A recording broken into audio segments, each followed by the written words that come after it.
Olá, meu irmão, minha irmã, paz e bem. Eu sou Alberto da Almeida, apresentador do programa Cidadania e Justiça, aqui do Imediato. Bom, além de dar um oi, quero pedir que você também, se puder, compartilhar o nosso programa para que mais pessoas possam assistir.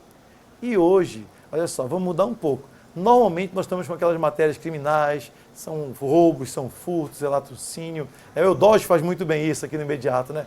Mas hoje nós vamos falar o pós tudo isso, quando a pessoa precisa de advogado. Então hoje, falar um pouquinho de advogado, nós trouxemos aqui um dos membros, representante da Abracrim. O que é a Abracrim, né? Então, para falar para vocês sobre isso, nós vamos conversar com o advogado, doutor Cândido Honório Neto, grande amigo, advogado criminalista. Tudo bom, doutor Cândido? Tudo bem, meu amigo. Graças a Deus. Obrigado pelo convite, obrigado pela deferência, muito obrigado pela participação. Né? Nós estamos às ordens aí. E essa advocacia criminal, eu lembro que eu saí da faculdade, os primeiros meses eu militei na área criminal, né? E aí até os alunos perguntam, professor, por que o senhor parou? Eu disse, porque eu não tinha um vínculo muito grande com aquela atitude do crime. E aí o senhor foi fazer o quê? Eu saí do criminal e fui advogado no eleitoral. Pessoal, peraí, calma. Eleitoral, sou advogado de político, não tem nada a ver com às vezes, a forma subjetiva que se fala. Mas o que é a Abracrim, Neto? A Abracrim é a Associação Brasileira dos Advogados Criminalistas. E em todos os estados da federação, nós temos uma representação. Aqui no Amazonas, atualmente, eu sou o presidente, mas é uma associação nacional, que tem sua sede em Curitiba. O nosso presidente nacional, doutor Elias Matarassade, me colocou, né, me pediu que ficasse aí por mais um mandato, já é o segundo mandato consecutivo, como presidente da Abracrim aqui no estado do Amazonas. Muito bom. E para você que não conhece o doutor Cândido Neto, hoje, dos nomes, eu lembro que nós íamos uma palestra ainda, há um tempo, na instituição que eu ministro aula, eu que sou professor universitário, como você sabe, e vamos ver nomes para possíveis palestrantes.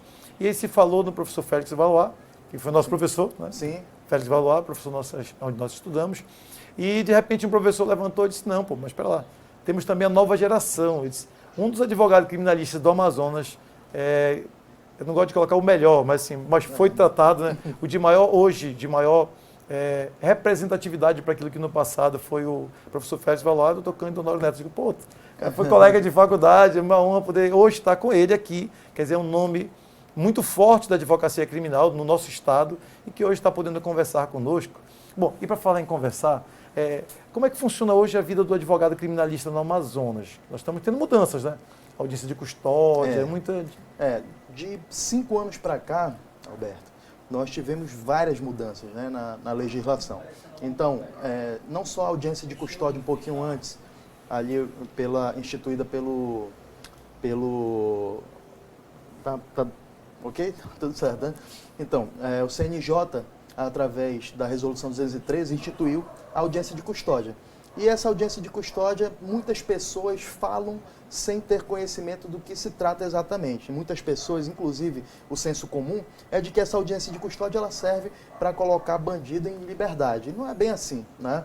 Ela foi instituída por causa dos índices alarmantes de torturas, por exemplo, né? Então, o preso, ele, ao ser preso, ficava durante um certo período encarcerado e alguns meses depois, 2, 3, 4 meses depois, quando tinha audiência dele de instrução, ele informava ao juiz que no momento da prisão ele tinha sido torturado, por exemplo. E aí, como é que vai provar essa alegação, né? Então, por conta disso, e não só esse motivo, mas esse é um dos motivos que ela foi instituída, o CNJ resolveu instituir, lógico, em acordo, né, totalmente de acordo com os pactos internacionais de direitos, os pactos referentes a direitos humanos, enfim. Então, isso foi, a audiência de custódia foi instituída exatamente por causa disso, né? Principalmente por esses índices alarmantes aí de torturas. E hoje nós temos essa audiência que nada mais é do que o juiz, naquele primeiro momento, verifica se aquela prisão é ou não legal, né? Se não for legal, ela é relaxada, e se há necessidade de manter aquela prisão, né? Se houver necessidade, ele decreta a prisão preventiva. Se não houver necessidade, ele concede uma liberdade provisória ou concede, mediante ou não arbitramento de fiança, ou ainda as medidas cautelares que hoje nós temos aí que são diversas à prisão. Né? Então nós vamos devagar, porque é muita palavra técnica que eu quero aprender agora. Aproveitávamos sugar um pouco o conhecimento. Mas olha, antes de começar a falar um pouco mais sobre essa liberdade, relaxamento, então você que está nos assistindo, se puder compartilhar nosso programa para que mais pessoas possam assistir, nos seguir também, pode ir lá na fanpage @Alberto da Almeida no Facebook ou no Instagram, tudo junto, Alberto da Almeida. Nós teremos um prazer até conversar com você. Mas olha, voltando para cá, o que é esse relaxamento de prisão? O relaxamento de prisão acontece quando a prisão é ilegal, ou seja, quando existe alguma ilegalidade, né? Algum vício formal ou material. Digamos, alguém é preso, a polícia entra na casa de uma pessoa, recebe uma denúncia anônima, só um exemplo, recebe uma denúncia anônima, entra na casa de uma pessoa e encontra lá um pacote de substância entorpecente, digamos, tá? E obviamente, sem saber de quem é aquela droga, digamos que uma família inteira mora naquela casa, ela vai e leva para a delegacia todas as pessoas que estavam na residência, tá? E num determinado momento alguém, digamos, confessa a autoria desse crime. E a autoridade policial, né, que é o delegado de polícia, mesmo sabendo que a droga é de determinada pessoa, ele flagranteia a família inteira, digamos, certo? Isso é uma das modalidades que nós podemos entender como uma ilegalidade, né? É lógico que ali naquele momento o juiz ele não deve fazer juízo de valor, então ele vai analisar todas as circunstâncias para verificar se ele deve dar voz de prisão ou manter a voz de prisão para pessoa que porventura tenha assumido a propriedade daquela substância entorpecente ou para a família inteira. Isso é só um dos exemplos, mas existem outros. E, lógico, aqui não é o caso da gente dar aula de direito penal, enfim, mas eu digo uma ilegalidade, até mais gritante, seria o caso de alguém levar essa substância entorpecente para a perícia e no momento que for periciada, não se tratar de droga, digamos. É um pacote de trigo. É um pacote de trigo e foi confundido com um pacote de cocaína. Né? Então, a partir do momento que o laudo de constatação preliminar verifica que aquilo ali não é droga, a prisão se torna ilegal e ela deve ser relaxada. Ou não deve ser lavrado o auto de prisão em flagrante pela autoridade policial. Se for lavrado, o juiz, verificando que não se trata de droga, ele pode relaxar essa prisão. É quando existe uma ilegalidade na prisão. Muita palavra técnica. Então, vamos compartilhando o programa. E eu quero saber algo, eu vi algo interessante outro dia. Eu estava andando na Zona Leste, antes agora do momento da pandemia, né? E eu vi um rapaz com uma tornozeleira diferente. Aí quando eu parei e procurei saber o que era aquilo, não, ele não estava usando uma tornozeleira judicial, não era isso. O que ele fez? Por status, porque as moças da área acham bonito aquele rapaz, né? Olha, tornozeleira, é como se ele fosse um grande perigo para a sociedade, e isso fosse algo como um fetiche para aquelas moças, segundo me relataram quando eu perguntei, que eu achei estranho, que não era uma tornozeleira, não tinha nada a ver com o processo penal. Mas como é que está a situação da tornozeleira hoje, no Amazonas? Então, a monitoração eletrônica, ela é feita através de uma tornozeleira, que nós chamamos vulgarmente aí de tornozeleira, né? E atualmente eu tenho acompanhado o trabalho da SEAP e, assim, lógico, existem alguns problemas pontuais em relação à aplicação, né, dessas medidas, mas, de uma forma geral, é uma medida que tem sido vista com bons olhos, porque hoje em dia nós não temos aquela política, né, a política do tudo ou nada, né, que ou a pessoa está presa ou a pessoa está solta, está em total liberdade. Não, existem as medidas cautelares e uma delas é a tornozeleira eletrônica, popularmente chamada, né, para que o Estado tenha condições de verificar onde aquela pessoa está, ou seja, monitorar realmente via satélite, né, e dessa forma inclusive uma economia estatal. Sim. Aquele preso que não há necessidade de estar preso e sendo bancado pelo Estado, né, ele fica em casa, mas através dessa tornozeleira ele é monitorado. Há um limite no deslocamento dele, né? Existe, então o Estado não está preocupado com a saúde, porque a saúde é a responsabilidade dele, dele, médico, não precisa da alimentação diária, segurança diária. Exatamente. O custo é muito alto do preso. Muito e eu alto. lembro que em sala de aula, eu tive a oportunidade de conversar há poucos dias com alguns alunos, E havia uma reclamação, bom, professor, por que tem que estar preso? Bom, prisão ela é exceção no Brasil. Sim. Então, fato que não se discute. Mas se de repente com a tornozeleira, ele está curtindo a vida dele, não é bem assim. Até porque é uma limitação. E eu disse, olha agora, isso foi uma aula não presencial, tá pessoal? Nós estamos ministrando aula em casa, nesse momento apenas pela internet. E eu lembrei que o aluno havia comentado essa situação e disse, bom, você falou que a tornozeleira, ficar em casa, não é prisão. Por que está reclamando por estar agora no meio da pandemia? Claro, eu só quis tensionar, provocar a reflexão a respeito de dizer, saber que você não pode sair de um ambiente, por melhor que o ambiente seja, incomoda. Ah, claro, com certeza. Então a tornozeleira é isso, você não pode ir em qualquer lugar, você tem uma limitação. Exatamente, você tem uma limitação num perímetro, né, é acompanhado ali via satélite pelos agentes da SEAP, né, e as pessoas hoje, a gente percebe isso, né, nas redes sociais, principalmente, as pessoas falam, poxa, mas ficar em casa, em quarentena é muito chato, as coisas não... E você imagina que a pessoa, não, está em casa, então ele não está preso.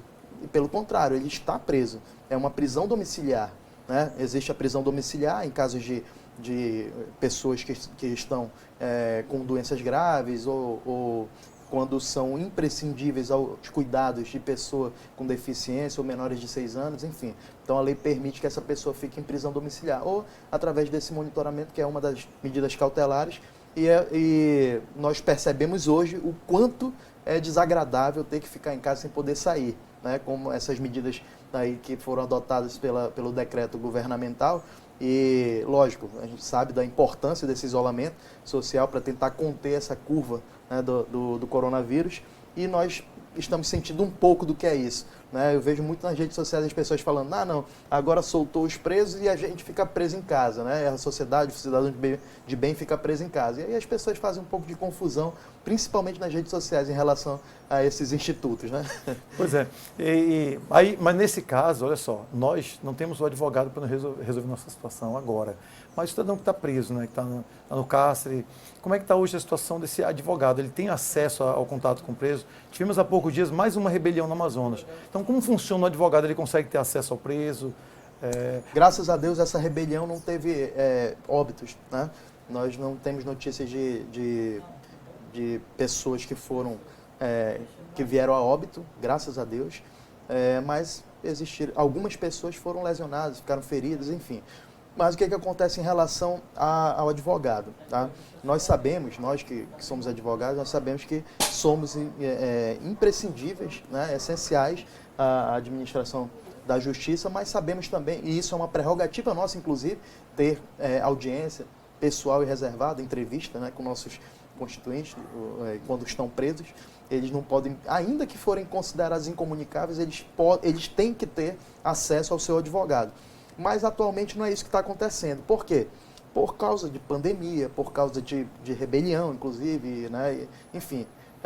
Por segurança tanto ao detento quanto à sociedade. Exatamente. Alguns fatores que, nesse momento, impedem que os advogados se dirijam até a cadeia pública ou a penitenciária para conversar, para ter uma entrevista com o seu constituinte, né? E um desses fatores é o isolamento, né? É a quarentena. Atualmente, o que o Estado tem feito para tentar suprir essa necessidade e garantir esse direito, tanto ao preso quanto ao advogado? Tem feito parlatórios através de videoconferências, certo? Então já está modernizando no Amazonas. Exato, já estão acontecendo esses parlatórios. Eu mesmo já fiz alguns parlatórios por videoconferência, né?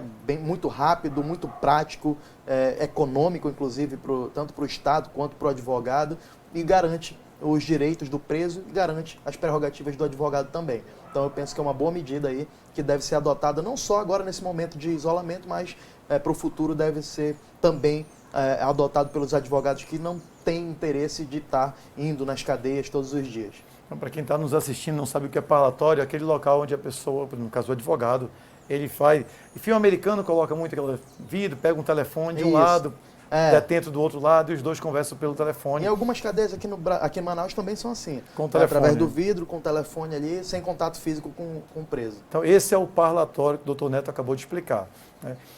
Há uma divisão que eu acho interessante, e até convido já alguns alunos a participarem conosco. Então, se você puder também nos ajudar, é bom ajudar a explicar. Porque a visão que se tem hoje muito de uma audiência é aquela visão americana, né, da América do Norte. É isso. Que é aquele tudo vai para o tribunal do júri. É. E hoje uma audiência, um cidadão que cometeu um furto, um sequestro. Como funciona a audiência nesse tipo de crime? Certo. Até quero te pedir desculpas aí por usar uma linguagem muito técnica, porque a gente está acostumado a falar para alunos, né, do curso de Direito e tudo, e aqui a gente está vendo que é para a sociedade, né, de uma forma geral. Então, te peço desculpa, vou tentar exemplificar de uma forma mais simples. Exatamente nos filmes que nós assistimos aí, americanos principalmente, né, existe um formato que é o juiz no centro, uma parte de um lado, outra parte de outro, e o público assistindo, né? Esse é o formato que nós vemos ali nos filmes. Esse formato ele é parecido com o que acontece hoje no Brasil, mas para tribunal do júri. A diferença é que o juiz fica ao centro e o Ministério Público ao lado. Numa tribuna fica a defesa, o réu fica, né, bem em frente a essa tribuna da defesa e os 7 jurados do lado direito, geralmente, né? Então esse é o formato que o tribunal do júri, que acontece quando existe algum crime doloso contra a vida, ou seja, homicídio, aborto, enfim, são crimes que se procedem, né, através do tribunal do júri. Então, peraí, desculpa te interromper, mas falaste algo interessante. Antes de terminar essa explicação, tu falaste que aborto é o tribunal do júri. Olha só, quando você fala que o aborto é o tribunal do júri, nós estamos falando aqui do tribunal do júri, em suas palavras, me corrija se eu estiver errado, né? É quando se mata alguém. Então, o aborto, que nós tanto está discutindo no STF hoje, é algo tão importante que, no caso de aborto, a pessoa vai para o júri. E o que o júri é? O júri é quando a pessoa comete crime... Um crime doloso. Doloso contra ou seja, quem? Quando ela tem intenção de matar. Então, né? Doloso contra a vida. Então, pegou o ponto importante. Sim. Então, o suicídio é uma situação, Não. o homicídio é outra situação, Isso. mas próximo ao homicídio, ou seja, matar alguém, nós estamos falando de uma criança, do aborto. Um Na verdade, de um feto, né? ou do embrião, dependendo da fase. Isso, então, exatamente. se mata nesse caso, é um alerta. E aí nós chamamos a sociedade, de modo geral, a participar um pouco mais, ter cuidado com o que o Supremo decide hoje, Sim. com o que os parlamentares legislam hoje, porque a lei quem faz, às vezes se critica o advogado, mas eu sou advogado, doutor Cândido é advogado também, e nós não legislamos, nós não criamos a lei. A lei vem do parlamento, ou seja, dos políticos. Então, nesse momento, é crime, independente do que falem alguns grupos, hoje é crime o aborto. Tanto que não vai ser julgado apenas pelo juiz, vai ser julgado no tribunal do júri. Exatamente. Existe uma grande polêmica, né? E óbvio que não dá tempo aqui da gente esclarecer esse tipo de polêmica referente ao aborto, né? Mas existem alguns casos em que, e essa é a grande discussão, né? Uma grande parte aí dos parlamentares defendem que, em alguns casos, deve ser permitido. Não, né? Desculpa ter te interrompido, novamente interrompendo, né? Mas acho que no futuro, passando essa pandemia, nós vamos para o estúdio e, de repente, fazer um debate sobre a situação do aborto hoje. Sim, Tanto questões teológicas, como questões também jurídicas, não apenas, e legislativa também. Sim, então, os 3 pontos, nós poderíamos falar um pouco sobre esse tema, mas, por favor, desculpe interromper, vamos falar sobre o Tribunal do Júri aqui no Brasil. Então, o Tribunal do Júri ele tem esse formato, né, onde ali o público participa do julgamento, assiste o julgamento, né, e geralmente as pessoas confundem, acham que um furto, um roubo também é processado no Tribunal do Júri, e não é. Né? Os crimes comuns, né, como furto, roubo, apropriação indébita, enfim, estelionato, eles são processados de forma diferente, tá? É uma fase só, é o rito ordinário, que é um juiz que vai dar a sentença ali, então, declarando... O acusado... Isso, o acusado, ele tem o seu defensor e o Ministério Público, né, normal, como a parte contrária, no caso, o dono da ação penal é o Ministério Público, né, inicia-se a ação com a denúncia, depois disso apresenta-se a defesa, após isso vem a audiência de instrução, e na audiência de instrução, o juiz, após a audiência de instrução, se não houver nenhuma diligência, o juiz abre o prazo para memoriais, para alegações finais, e depois disso sentença. Né? É ele que julga, ele que decide se a pessoa é culpada ou se é inocente. No Tribunal do Júri é diferente. Quem decide isso são os jurados. É interessante que a pessoa acha que é simples, né? Mas tem ali o rito, é o advogado, o acusado com o advogado. Isso. Dependendo da situação, o promotor normalmente, não quer dizer que ele vai acusar, mas normalmente ele é o dono da ação, e geralmente ele está na acusação. Né? E aí o juiz, para ao final decidir se a pessoa é condenada ou se ela culpado ou inocente. E no Tribunal do Júri é diferente, porque o juiz, a primeira fase do Tribunal do Júri, que o juiz preside, ele vai dizer se aquela pessoa, se pelo que foi apurado, aquela pessoa pode ter cometido o crime ou não. né? Se existe materialidade, ou seja, se alguém morreu, se existe realmente um corpo, um cadáver que foi encontrado, o laudo Foi aquele caso do Bruno, goleiro Bruno, né? Exatamente. O Bruno respondeu por homicídio. Exatamente. Mas nunca encontraram o corpo Nunca encontraram o corpo, mas e realmente, até hoje, né, isso gera uma grande discussão e tudo, mas enfim, o juiz entendeu que estava provado que ela realmente tinha morrido. Então, pelo fato dele ter prendido lá o cidadão que falou que os cachorros teriam comido o corpo da moça, da Elisa Samúdio, né? Enfim, tudo isso ali foi demonstrado e o juiz entendeu que deveria pronunciar, né, levar o Bruno, Bola, o Macarrão à júri popular. Isso foi feito e o júri entendeu pela condenação deles. Tem muita palavra técnica, eu sei que é pesado, nós vamos nos acostumando. Sei que o imediato tinha uma linha que nós estamos trazendo também, um pouco mais desse conhecimento jurídico. Porque, assim, as matérias nós já fazemos há mais de 2 anos que o imediato, quase 4 anos, na verdade, trabalhando, mostrando o crime, como acontece. Agora nós vamos o pós. Para aquele jovem, como eu falei do Tom Roseleiro há pouco, sim. E aí eu já peço que você compartilhe nosso programa. Pode compartilhar para que mais pessoas assistam. Inclusive, em relação a isso, Roberto, desculpa te interromper, mas em relação a isso, eu quero fazer um comentáriozinho bem curto, depois que você concluir aí. Pode concluir. Tá. Então, nesse momento que tem como status, bom, porque as meninas acham bonito aquele jeitão de mal, bom, saiba o que passa a tua mãe, a tua irmã, a tua família, enquanto você está sendo julgado. Você pode até naquele momento achar que é empolgação, mas quando entra, que sabe que o contato que vai ter com o advogado vai ser num parlatório, um ambiente frio, aquele batido daquele portão da grade, aquilo dói, chega a incomodar. Então, se estão te chamando para fazer alguma coisa diferente, alguma coisa que não, você sabe que não é certo, ou se está em dúvida, procure informação de quem conhece, evita. Mas é uma peça de amizade. Muitas vezes, e para a mãe agora, muitas vezes acha que o filho, meu filho é certinho, porque em casa ele realmente é. Então tem que ter muito cuidado na rua com quem ele anda, qual é o tipo de comportamento dele fora de casa. Porque sozinho o cidadão ele fica mais tranquilo. Mas quando ele está em grupo, ele se sente mais empoderado. E aí é o grande risco para que venha cometer qualquer ato ilícito. Exatamente. Então é um momento que nós aproveitamos para falar com a família. Então a senhora que é mãe, o senhor que é pai, o irmão mais velho, e às vezes o mais novo também, que tem mais maturidade muitas vezes. É importante nesse momento nós possamos evitar que o crime seja praticado.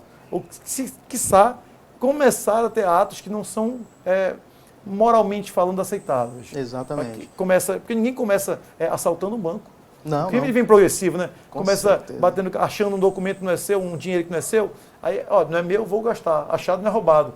Esses ditos, eles começam a se apropriar de coisas de terceiro. A inveja é um grande problema que nós vamos poder um dia, se Deus assim permitir, falar sobre a inveja. Porque eu vejo pessoas ricas, então não é necessidade. Quando um rico comete um crime, não é por necessidade. Não.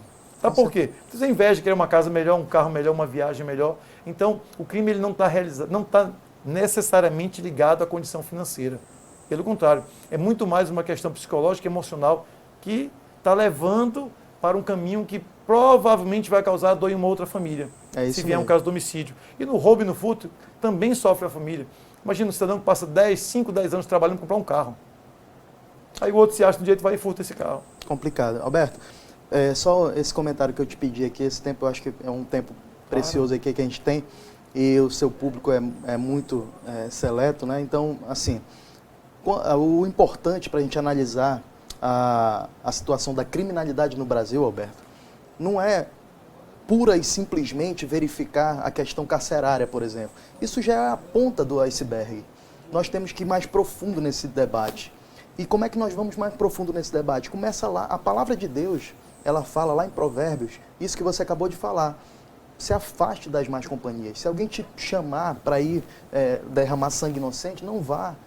É isso que a palavra de Deus fala no livro de Provérbios. Então, quando você começa a entender esses mandamentos, quando você começa a entender o que diz a palavra, quando você começa a entender que através de inteligência emocional você consegue melhorar as condições do povo, né? Quando você começa a entender, por exemplo, a importância de você falar nas escolas sobre educação financeira, sobre inteligência emocional, programação neurolinguística, eu comecei a mudar a minha vida, os meus resultados e os pilares da minha vida, porque olha só, nós temos na nossa vida alguns pilares, né? E esses pilares são espiritual, financeiro, social, profissional, conjugal, né, o relacionamento com nossos filhos, enfim. Quando nós temos um equilíbrio em todos esses pilares, aí sim nós podemos dizer que nós temos uma vida abundante. E o que nós percebemos é que as pessoas não têm esse conhecimento disso. As pessoas não têm inteligência emocional. E eu não estou falando aqui de pessoas pobres, de pessoas miseráveis, não. Eu estou falando em todas as áreas, em todas as classes sociais. Quando a gente começa a entender sobre inteligência emocional, Roberto, quando a gente começa a entender, por exemplo, que eu sou responsável, eu sou o único responsável pelos meus resultados. Pelos atos, né? Pelos meus atos, pelos meus resultados. E eu sou o responsável também pelos resultados dos meus filhos. Então, quando eu começo a entender isso, quando eu começo a dar um ensino de qualidade para ele, não estou falando de educação, porque nem todo mundo tem condições de pagar por uma boa escola. E ainda que pague por uma boa escola, não é certeza de que aquilo ali é educação. Escolaridade é uma coisa, educação é outra, a gente sabe disso. Parece né? que então, achar que é transferência, né? A gente sabe que é do pai, ele joga para a escola educar. Então, olha só ao ponto que nós chegamos. Alguém da periferia colocar um aparelho no tornozelo, né, para se passar por um criminoso, porque as meninas vão achá-lo mais atraente em consequência disso. Então, é uma doença tão grande que a gente está falando aqui, da sociedade de uma forma geral, porque a gente vê que esse rapaz que fez isso, ele está desde criança, desde pequeno, que ele vê o herói dele é o traficante que anda de motão, que anda de carrão, que anda com dinheiro no bolso, que anda com cordão de ouro. É esse que é o herói dele. Então, quando a gente começa a entender sobre isso, quando a gente começa a entender que os resultados estão completamente relacionados à questão da sociologia mesmo, entender a sociedade, de que forma a gente consegue mudar a sociedade, eu penso que a gente consegue mudar o resultado em relação à criminalidade no nosso país. Bom, tem muita coisa para falar, que a importância do advogado é muita coisa, nós temos um limite do nosso tempo, mas olha, nós queremos agradecer a participação do Dr. Cândido Honório Neto, um dos melhores hoje criminalistas no Amazonas, presidente da ABRACRIM, que é a Associação Brasileira dos Advogados Criminalistas. Obrigado pela oportunidade de nos presentear com a sua informação e de saber... O programa está aberto, sempre que o senhor puder e quiser participar conosco, vai ser uma honra. Meu amigo, eu que agradeço, muito obrigado, parabéns aí pelo programa e todas as vezes que eu for convidado, certamente estarei presente aí. Agradeço muito o espaço e quero mandar um abraço aí para todos. Saúde é o que nós podemos hoje desejar de melhor, né, para as pessoas nesse tempo aí de pandemia e que Deus nos abençoe. Forte Amém. Abraço, meu amigo. Muito obrigado, fique com Deus, se puder compartilhar o programa, porque algumas pessoas podem ter perdido, mas olha, compartilhe o programa, nós vamos estar aqui no próximo programa com mais um tema interessante para você. Muito obrigado, Deus te abençoe, paz e bem.